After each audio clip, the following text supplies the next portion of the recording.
हाँ जी, तो कैसे हो आप लोग। मैं आपका नीलेश पिया बहुत बहुत स्वागत करता हूँ इस यूट्यूब चैनल पे। दोस्तों, आज की इस वीडियो में हम लोग पढ़ेंगे सामाजिक विज्ञान यानी सोशल साइंस के कुछ मोस्ट इंपॉर्टेंट क्वेश्चन। तो चलो, आपका टाइम वेस्ट न करते हुए सीधे सीधे मैं इस वीडियो को शुरू करता हूँ। बाकी कहूँगा, चैनल को आप अभी तक सब्सक्राइब नहीं किए हो तो चैनल को सब्सक्राइब कर लेना और बेल आइकन को भी दबा लेना, जिससे मेरी सारी वीडियो की नोटिफिकेशन आपको मिलती रहे।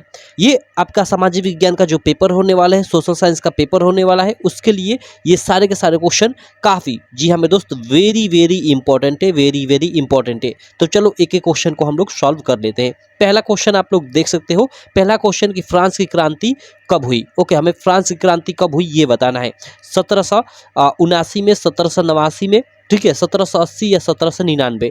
सही ऑप्शन सब लोग जानते हो भाई, ये क्वेश्चन कई बार मैं आपको करा चुका हूँ। 1789 ईस्वी, बी वाला आपका बिल्कुल राइट ऑप्शन हो जाएगा। ठीक है, फ्रांस की क्रांति कब हुई तो 1789 में। आगे देखते हैं, अगला क्वेश्चन देखते हैं।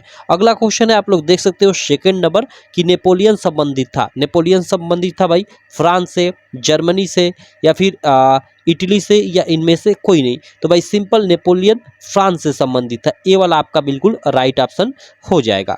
चलो, अगला क्वेश्चन देखते हैं। ये थर्ड क्वेश्चन क्या है, वेरी वेरी इंपॉर्टेंट क्वेश्चन है कि जलियांवाला बाग की घटना हुई।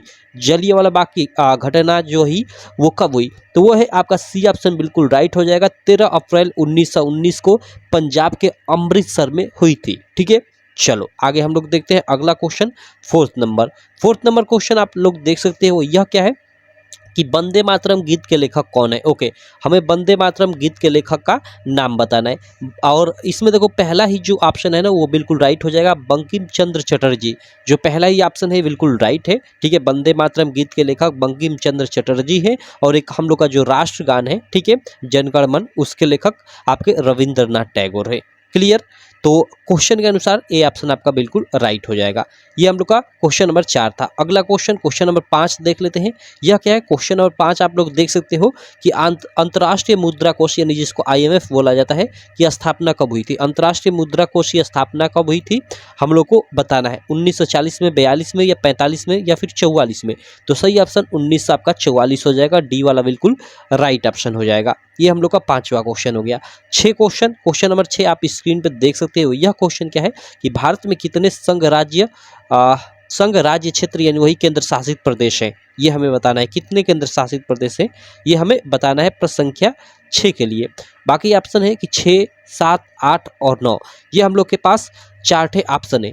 तो इसके लिए हम लोग का बिल्कुल ये सी वाला बिल्कुल राइट ऑप्शन हो जाएगा, 8। ठीक है, चलो आगे देखते हैं। अगला क्वेश्चन देखते हैं, 7वां क्वेश्चन है कि संघीय शासन प्रणाली में शक्तियों का विभाजन होता है। भाई जो संघीय शासन प्रणाली होती है, उसमें जो शक्तियों का विभाजन होता है वो आपका राज्य, ठीक है, वो आपका राज्य और उसकी जो इकाइयां हैं, केंद्र और उसकी जो इकाइयां हैं यानी जो राज्य सरकारें हैं, उसके अंतर्गत विभाजित होता है। ठीक है, तो आपका इसमें फर्स्ट ही ऑप्शन सही हो जाएगा। केंद्र एवं राज्यों के मध्य जो होता है संघीय शासन व्यवस्था में शक्तियों का विभाजन होता है। ठीक है, आगे देखते हैं। अगला क्वेश्चन देखते हैं, 7वें के बाद 8वां प्रश्न क्या है कि वियना की संधि कब हुई थी। ओके, वियना संधि की हमें यहाँ पे बात किया जा रहा है कि वियना संधि कब हुई थी। ठीक है, क्वेश्चन नंबर यह 8 है। तो इसके लिए आपका ये बी वाला बिल्कुल राइट ऑप्शन हो जाएगा। 1815 में, आप जानते हो वियना संधि हुई थी 1815 में। ये आपका फर्स्ट ही चैप्टर है ना, उसी का ये क्वेश्चन है। आगे देखो, 8वें के बाद ये क्वेश्चन नंबर 9 है। स्क्रीन पे आप लोग देख सकते हो। यह क्या है कि भारत में पंचायती राज की स्थापना कब हुई थी। भारत में हमें बताना है कि पंचायती राज की स्थापना कब हुई थी। 1980 में, 1990 में, 1992 में और 2004 में। ठीक है, ये क्वेश्चन नंबर हम लोग का 9 है। तो इसके लिए सी ऑप्शन बिल्कुल राइट हो जाएगा। 1992 में भारत में पंचायती राज की स्थापना पूर्ण रूप से पूरे भारत में 1992 में हुई थी। ठीक, चलो उसके बाद 9 के बाद, क्वेश्चन नंबर 9 के बाद हम लोग क्वेश्चन नंबर 10 पे आ जाते हैं। क्वेश्चन नंबर 10 क्या है, ये देख सकते हो स्क्रीन पे कि निम्नलिखित में से क्या भारतीय लोकतंत्र के सम्मुख चुनौती है। ओके, भारतीय लोकतंत्र के सम्मुख क्या चुनौती है। और इसमें देखो आपका ऑप्शन क्या दिया हुआ है कि क्षेत्रीय असंतुलन, तो बिल्कुल ये भी चुनौती है। क्षेत्रीय असंतुलन भी, सामाजिक तनाव व हिंसा ये भी एक चुनौती है, दल बदल ये भी चुनौती है। तो इस प्रकार उपयुक्त सभी, ये डी वाला आपका बिल्कुल राइट हो जाएगा ऑप्शन इसके लिए। ठीक, चलो अगला क्वेश्चन, क्वेश्चन नंबर 11 आप लोग देख सकते हो कि लौह अयस्क किस प्रकार का संसाधन है। भाई लौह अयस्क किस प्रकार का संसाधन है हमें ये बताना है, ठीक है। इसके लिए ऑप्शन दिए कि नवीकरणीय योग्य या प्रवाह या जैव या अनवीकरणीय योग्य, ठीक है। तो इसके लिए ठीक है देखो भाई हम लोग का क्या है, लौह अयस्क एक प्रकार का अनवीकरणीय योग्य संसाधन है, ठीक है। तो ये आपका डी ऑप्शन बिल्कुल राइट हो जाएगा। आगे चलते हैं, अगला क्वेश्चन देखते हैं 11 के बाद 12 नंबर क्वेश्चन। 12 नंबर क्वेश्चन है कि निम्नलिखित में से किस राज्य में काली मृदा पाई जाती है। मुख्य रूप से किस राज्य में पाई जाती है काली मृदा, तो भाई महाराष्ट्र में। और काली मृदा की एक तरह से मुख्य फसल क्या है भाई, तो मुख्य फसल इसका कपास है, ठीक है, ये याद रखना। चलो ये पूछता है प्रश्न कि काली मिट्टी में सबसे अधिक या सबसे उपजाऊ कौन सी फसल होती है, तो वो होता है कपास। आगे देखते हैं 12 के बाद क्वेश्चन नंबर 13। क्वेश्चन नंबर 13 क्या है कि निम्नलिखित में से कौन सी एक फलीदार फसल है। हमें एक फलीदार फसल का नाम बताना है, दालें, मोटे अनाज, ज्वार या फिर चावल। तो देखो दालों को फलीदार फसल के अंतर्गत रखा गया है, तो ए वाला बिल्कुल आपका राइट ऑप्शन हो जाएगा।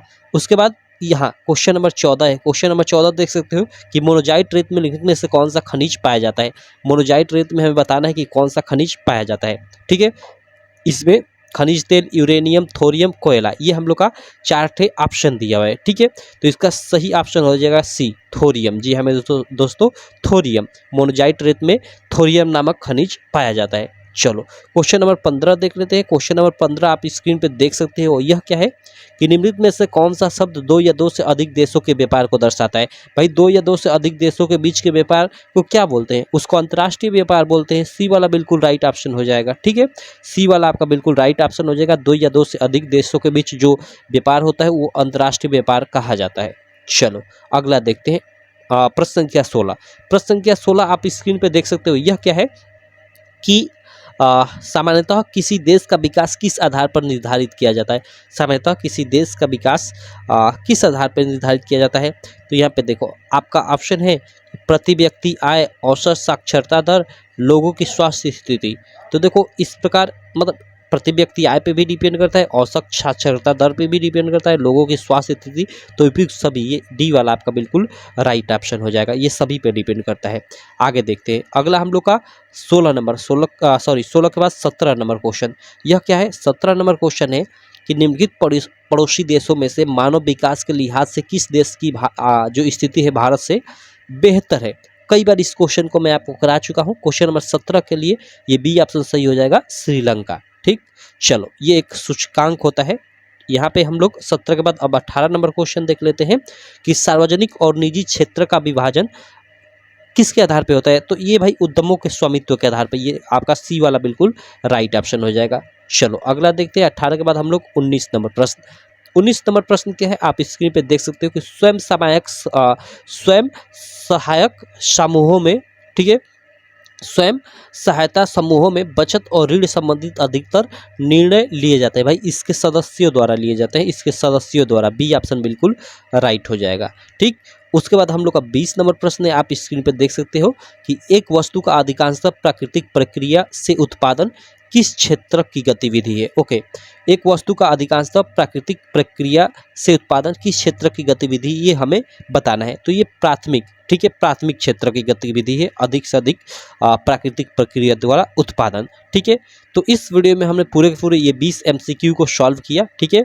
ये आपका सोशल साइंस यानी सामाजिक विज्ञान के पेपर में देखना है, इसमें से सेम टू सेम ऑप्शन सहित आपके एग्जाम में फंसेंगे, तो इन सबको आप क्लियर कर लेना। बाकी आप अभी तक हमारी एप्लीकेशन UPMSP स्टडी डाउनलोड नहीं किए हो तो गूगल प्ले स्टोर से डाउनलोड कर लेना। यहाँ पे आपको आपके बोर्ड एग्जाम से रिलेटेड बहुत सारे स्टडी मटेरियल, ठीक है, नोट्स, उसके अलावा जो प्रीवियस ईयर पेपर है जो 2023 के, जी हमें दोस्तों जितने भी आपके पेपर हैं, आपके सोशल साइंस के, हिंदी के, इंग्लिश के, मैथ के, सारे पेपर के सातों सेटों का भी आपको सॉल्यूशन मिल जाएगा। वो 1 दिसंबर को मिलेगा, 1 दिसंबर को मैं लॉन्च करने वाला हूँ, ठीक है। प्रीवियस ईयर लगाना बहुत ज़रूरी है क्योंकि उसी से आपके एग्जाम में क्वेश्चन सेम टू सेम आते हैं, तो इसलिए आप वो बैच ज्वाइन कर लेना, ठीक है। तो चलो बाकी अपने सारे दोस्तों में इस वीडियो को शेयर कर देना। अभी तक सब्सक्राइब नहीं किया हो चैनल को तो सब्सक्राइब कर लेना। मैं मिलता हूँ आपसे नेक्स्ट वीडियो में, तब तक के लिए थैंक यू।